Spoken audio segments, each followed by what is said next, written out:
Hello BookTube, my name is Elizabeth. Welcome or welcome back to my channel, Book as in Books. If it's the first time you're clicking on one of my videos, I would like to warn you, you may see some red spots near my eyes. I haven't been punched in the face, it's just the weather. It's just patches of dry skin because it's -20 outside and I have to go out multiple times a day because I have a little dog who will try to get some attention because every time I film, he wants some attention. So this is Parker. Say hello. Now that he's said hello, oh, maybe he's going to sleep. Maybe he's going to be very quiet on my knees. Yes, you will. Okay, so in this video, I want to talk about how to keep a no-nonsense reading journal. Because it's the beginning of the year and suddenly my feed is flooded with videos like my new reading journal for the new year. And it looks like a lot of trouble. They go to the ones that I've seen, there's so much material involved. There's, well, the notebook, obviously, very often a special notebook, and then there's different kind of pens or inks, and then there's stickers and washi tape, and then there's collage, and there's watercolor, there are themes, there are spreads, there's just so much stuff, and it looks so complicated. And I'm thinking, do these creators, generally it's women, all the ones that I've seen were by women, is the hobby reading or is the hobby crafting? And I think at that point the hobby is crafting. So this is a video for people who have reading as a hobby, not crafting. But you're allowed to like stationery. It's fun. I like stationery too. So first things first, what do you need? You need a notebook. Any notebook will do. You don't need to pay $40, $45 and more for a specialized notebook that is a reading journal. There's one that I saw a review of, is it the Archer and Olive? The price is outrageous. Never paid. I would say, do what you want, it's your money, but I would never pay that amount for a notebook that is limiting because there's only so many pages and anyway, it's limiting. So what I'm going to show you is to take a notebook. Any notebook will do. So example, that's a notebook. That's a notebook. Another notebook. This notebook. One with spirals. A pretty one with spirals. Or just a boring notebook from school. It's fine. All of these notebooks are fine. It can be lined. It can be dotted. It can be blank. It can be anything. Just a notebook one you have lying around. That's all you need. And the other thing that you need is a pen. Any type of pen. It doesn't need to be the same pen throughout the book. Just pick up a pen and write in the notebook. And what do you write? So there's the ultra simple way, the most maximum no nonsense. You write the date you read the book, the title of the book, and the author, or rather the author and the title of the book. And that's it. And then you just list them and you know exactly what you were reading 26 years ago in this particular case. So I started keeping reading notebooks in December 26, 1999. So right after Christmas of 1999. And I cannot say that I've been entirely consistent because there are a few blanks and sometimes I just like here, if there's a blank, it's because I know I didn't write what I read in between these two books.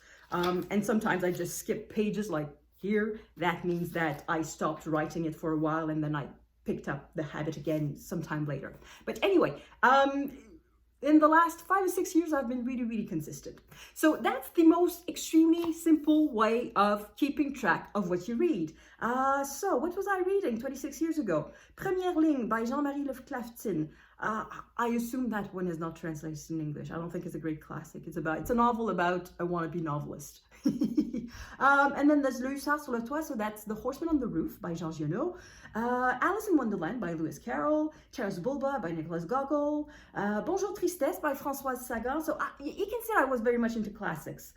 There's even a Zola in there that I know I've read, but I don't remember it at all. So without the notebook, I wouldn't know that I had read it. So that's the most basic, simple way of keeping the notebook. But perhaps that's not quite enough. The other way, and it's the one that I've kept since, is that I use 1 page per book.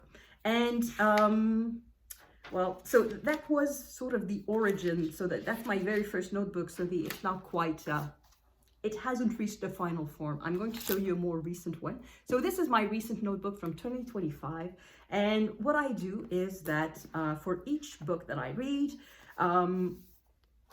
I write the title, the author, in this case the translator if it's relevant, the year of publication, and in this case the year of publication of the translation, the genre, the dates that I read it, and underneath, if it's relevant, where I got the book. So if it's one of my own books, I don't write anything, so that means it's a book that I bought or that I acquired in one way or another. But if it's a library book, or if I got it on Project Gutenberg, or that's my little dog, hello.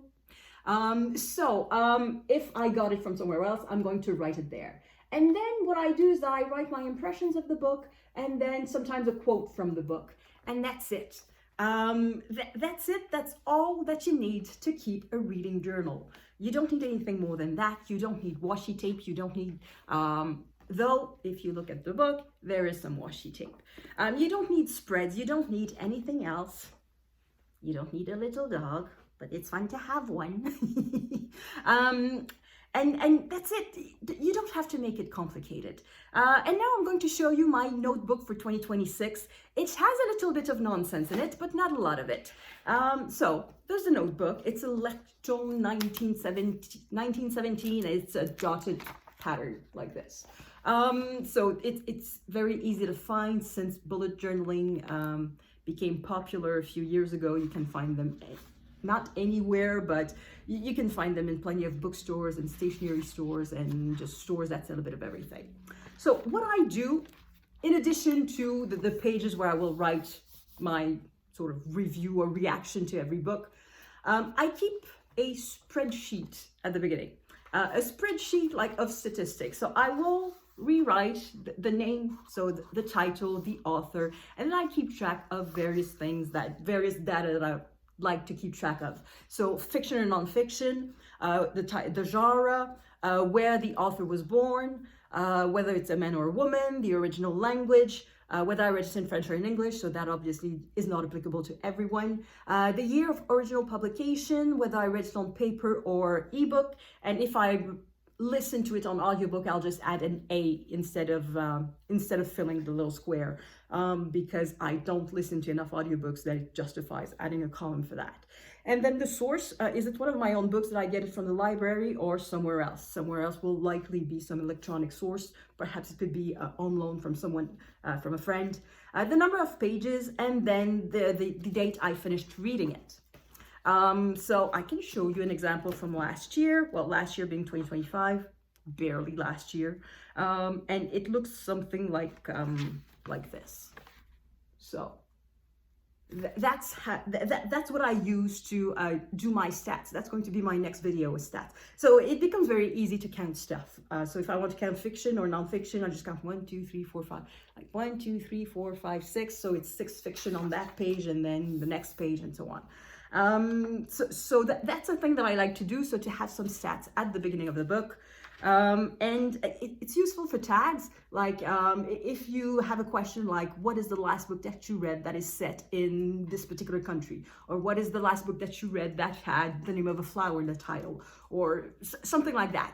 It's easy to find. You just go through the stats page, and it's easy to find. The other thing that I did, I don't do that every year, but I did that this year, and I copied the name of every book on my TBR, that is books that I own and that I haven't read yet. So I copied them, and I put a little square next to it, and when I read it, I fill the little square, and that means that I've read it. So at the moment, it's the beginning of the year, all the squares are empty, and that allowed me to count how many unread books I had, and that was 190. Oh, here's a little square that is filled. So this one, I made the list on December 30, thinking there's no way I'm going to have that book finished in 2025. And I did finish the book in 2025, like 2 or 3 hours to spare. So the square is filled, but it's not written in this, like in here, because it's in the 2025 notebook. So that's what I do. And then I compile the stats, so that is to know where my TBR is, how many books that I added, so meaning how many books did I acquire, how many books did I read, did I remove any books? So for 2025 December, there's like minus 30 something, because I did remove a lot of books. So the difference with that, and then the total, whatever is left. So I do that. And then I have a page for books I will add to my TBR. So it's going to be according to the same model that the other TBR. So a little square that I will write, and then the title, the author. And then that's something new. I'm going to track how much I paid for the book. Just out of curiosity. I never tracked it because I know that I can afford the books that I buy, but out of curiosity, I'd like to know how much I spend on books in 2026. And then the place where I bought it, so the name of the store or the little free library or something like that. And then for this year, I decided to set myself a bunch of goals, and I decided to put them in the form of a bingo board, but also in the form of lists. So I wrote the objective, and then so this one would be 6 classics from before 1700. And so I put 6 little dots for that. So I have a few pages for that. And do I have anything else? Oh, for the first time this year, I decided to leave a few pages for booktube events. So for example, at the moment, I know I'm going to try to participate in Historathon 2026. I'm going to leave a link in the description box below. So that is a readathon that is year-long, where you are invited to read nonfiction about history, about things in the past. They can be biographies, military history, art history. They can be books written at the time about the past, or even about the present. I think they count. And anyway, it's something that I would like to do. So I just put something there, and I haven't planned every booktube event in which I will participate. So I left a bunch of pages blank for that. And then I put some washi tape just to mark the end of that section, and that's going to be the beginning of my book reviews for 2026, or my book reactions. I'm filming this on January 2, and as of now, I have finished one book. I just finished a book before before filming this video, and I didn't fill out this notebook yet, but I will. So the book that I read is Not Around Me. It is a book from my father's collection that is just on that shelf. It's the book that was just in that little slot here. Where Eagles Dare by Alistair Mc something. Anyway, it was a good book. That's going to be a different video. During editing, I just thought of something else. To make a no-nonsense reading journal, I would strongly recommend to avoid a format where you have to write the name of the book in multiple places. I'm following that only a little bit because according to all the spreads that I show you, a book could potentially show up in 4 different places. So it's going to show up obviously in the 1-page review, and it's going to show up in the stats page at the beginning, but it could also show up in the objectives and in the booktube events. So it's potentially 4 places where I have to write the name of the book. And it's one of the reasons why I tend not to do that. So I said for the booktube events, it was the first time. And for the objectives, it's also the first time that I put it in the list format. For last year, for example, for 2025, I had put some objectives, but it didn't require me writing the name of the book. It was just a bunch of little squares that I had to fill. So this time I wanted to write the name of the books because I'm not entirely sure this is accurate. So if I want to count, let's say, the number of rereading that I did, well, I would have to go through each and every page and just to make sure that I didn't miss any. So I thought, okay, if I add a list beside it this year, then I will know that that my bookkeeping is up to date. But I would strongly recommend to avoid that. Avoid having to write the name of the book in 4, 5, 6 different places. Because some of the places some of the videos that I've seen, for every book that they read, the person creating the journal has to write it or do something in 7 or 8 or 10 places in their journals. So they have to add it to the main list. They have to add it to the list of, let's say, per genre, if it's a mystery, if it's a romance, if it's a nonfiction, they have to add it to that list. They add it in the pretty spread where the name, like there's an image of a bookshelf with empty books and they just add the names there. Sometimes they add it in a list for a challenge. Sometimes they add it, anyway, it ends up being added in so many places that, to me, it seems a little bit counterproductive, I guess.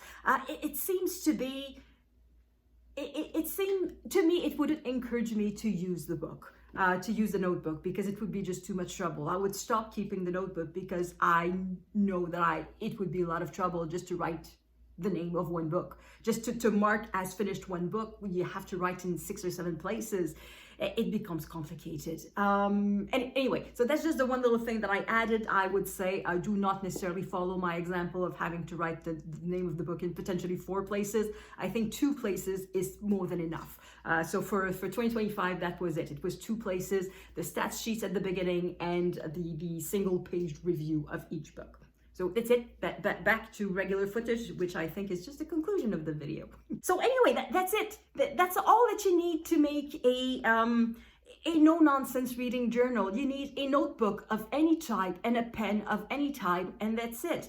You probably noticed that I used fancy little pens, fancy little colors, because I like using fancy little colors, but you don't have to do that. You just need a pen and a notebook, any notebook and any pen, and it doesn't have to be the same throughout the book. And you're allowed to change the formatting of your presentation throughout the book. And you don't need a theme, and you don't need stickers, and you don't need preprints of I don't know what. You don't need anything. You don't even need like the little spreads that I added at the beginning. Like, you don't need a TBR to check out. You don't need a spreadsheet, a sort of data spread. You don't need that. You don't need any of that. Just write the title and the author with a date. If you have a star review system, rating, whatever, you can add that too. Add a few words of what you thought on the book, and that's it. That's it. You don't need anything more complicated than that. For my part, I know that if I was going the route of the stickers, the themes, the calligraphy and everything, I wouldn't keep the journal because it would be just too much trouble. I do like stationery. I mean, I showed you a whole bunch of books that I have, and they're not all reading journals. Some of them are travel journals, and some of them are completely empty, like this. There's nothing in this one. I do like stationery, but that's it. I don't like crafting. So the stationery is to write in it and nothing else. It's not to glue or to cut or to I don't know what.